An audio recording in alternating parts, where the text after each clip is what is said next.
With today's termination of the final remnants of Title 42, Joe Biden has officially abolished what remained of America's borders and turned the United States into a dumping ground for illegal aliens from all over the world. We've become a third world nation. At this very moment, illegal aliens are lined up by the tens of thousands, ready to break into our country, knowing that even if they are caught, Joe Biden will order them immediately released into American communities. And many of these people are very dangerous.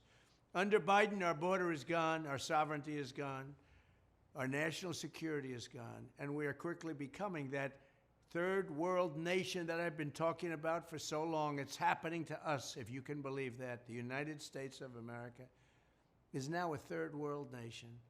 On day one of my new administration, I will end this travesty and restore the sovereign borders of the United States of America.